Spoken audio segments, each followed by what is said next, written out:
আসসালামু আলাইকুম। আজ আমরা তৈরি করেছি কই মাছের ভুনা। তো এটার জন্য আমাদের লাগছে কই মাছ।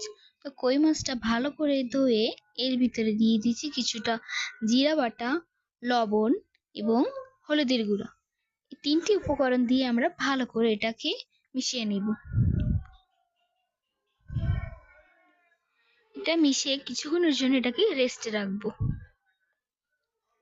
এবার একটি প্যান গরম হয়ে গেলে এটির ভিতরে দিয়ে দিব তেল। তেলটা হালকা গরম হয়ে গেলে এর ভিতরে মাছগুলো ভেজে নিব।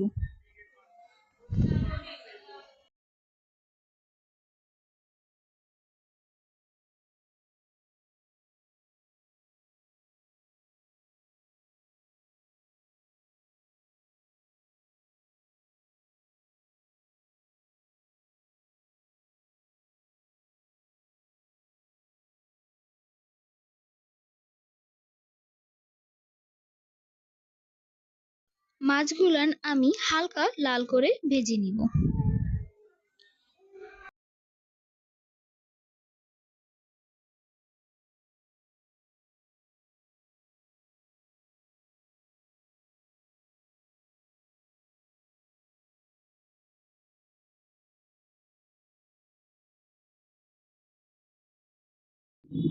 মাছগুলান কিন্তু ভাজা শেষ।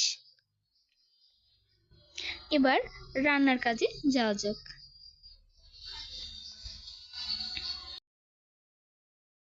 যে তেলে আমি মাছগুলো ভেজে নিয়েছিলাম ওই তেলেই আমি এটাও রান্না করে নিব। দিয়ে দিলাম পেঁয়াজ কুচি।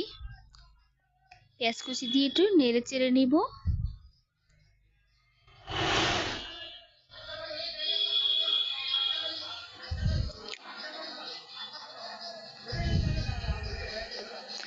এরপর দিয়ে দিব কিছুটা রসুন বাটা।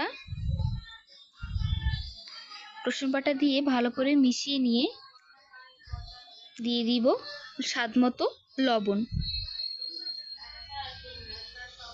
লবণ দিয়ে ভালো করে মিশিয়ে নিব। মেশানো হয়ে গেলে এর ভিতরে দিয়ে দিব হলুদের গুঁড়া, মরিচের গুঁড়া। হলুদের গুঁড়া আর মরিচের গুঁড়া দেওয়ার পর দিয়ে দিব জিরা বাটা। দিয়ে তিনটি উপকরণকে আবার ভালো করে নেড়ে চেড়ে মিশিয়ে নিব। হালকা একটু পানি দিয়ে দিয়েছি কিন্তু এখন আমরা তেল ছাড়া পর্যন্ত অপেক্ষা করব।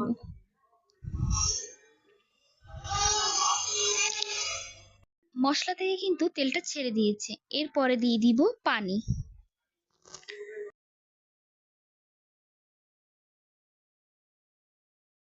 পানি দেওয়া হয়ে গেলে আমরা এটাকে কিছুক্ষণের জন্য ঢেকে রাখবো পানিটা ফোটার জন্য।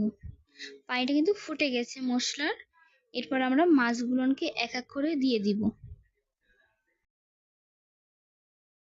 আমার ভিডিও যদি আপনাদের কাছে ভালো লাগে তাহলে চ্যানেলটি সাবস্ক্রাইব করে লাইক, কমেন্ট, শেয়ার করে পাশে থাকবেন।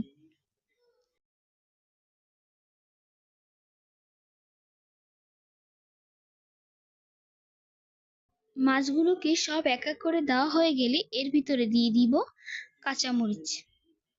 2-3টা কাঁচামরিচ দিয়ে আবারও ঢেকে রাখবো।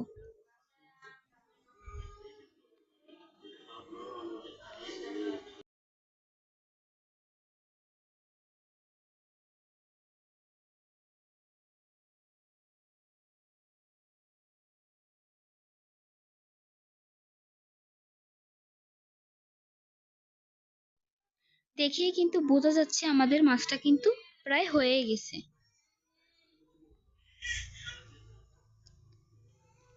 আমাদের মাছটা কিন্তু প্রায় শেষ, রান্না হয়ে গেছে এবং ফাইনাল লুক এটা। কই মাছের ভুনাটা দেখতেও যেরকম সুন্দর হয়েছে খেতেও কিন্তু সেরকম স্বাদ হয়েছে। যদি আমার ভিডিওটি ভালো লাগে চ্যানেলটি সাবস্ক্রাইব করে পাশে থাকবেন। ধন্যবাদ আপনাদের।